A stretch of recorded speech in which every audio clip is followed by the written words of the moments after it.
மத்திய அமைச்சரை சந்திச்சிருக்கிறாரு. அதாவது கட்சி என்பது பொதுச் செயலாளர் தலைமையிலே அண்ணன் எடப்பாடியார் தலைமையிலே மிக சிறப்பாக இயங்கிக் கொண்டிருக்கிறது.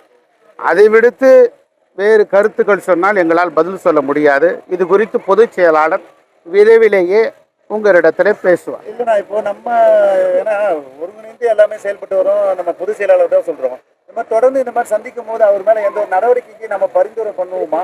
இல்லை, இது குறித்து பொதுச் செயலாளர் முடிவெடுப்பார். செல்வாக்கு இல்லாதவர்களை பற்றி பேசி நேரத்தை வீணாக்க விரும்பவில்லை. சீமான் கூட இன்னைக்கு சந்திச்சுதான் சொல்றாங்க தகவல். அது அவங்க கட்சி. பாஜக, அதிமுக, சீமான் உள்ளிட்ட பல்வேறு கட்சிகள் இணையத்துக்கு வாய்ப்பு இருக்கு. அது குறித்து இன்னும் போக தான் தெரியும். இப்போதானே ஆரம்ப கட்டம். இப்போ தான் விதை போட்டிருக்காங்க. இது முளைச்சி மரமாகி அப்புறம் பூவாகி காய்ச்சி கனியாகணும்ல. காலம் இருக்குல்ல. காலம் வருகிற போது இதற்கெல்லாம் விடை தெரியும். அதிமுக நிர்வாகிகளை தொடர்ந்து சைதை துரைசாமி, இப்போ செங்கோட்டையன் தொடர்ந்து வரதுனால உட்கட்சி பூசல் அதிகரிக்க எந்த உட்கட்சி பூசலும் இல்லை. 1-2 சில சலசலப்புகளுக்கெல்லாம் அஞ்சுகிற இயக்கம் அண்ணா திராவிட முன்னேற்ற கழகம் அல்ல.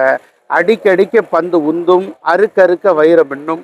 அப்படித்தான் சோதனை வந்தால் அது மேலே எழுந்து வருகிற இயக்கம் தான் அண்ணா திராவிடம். பிளே ஸ்டோர் மற்றும் ஆப் ஸ்டோரில் இருந்து பாலிமர் செயலியை QR கோடு மூலம் பதிவிறக்கம் செய்யுங்கள்.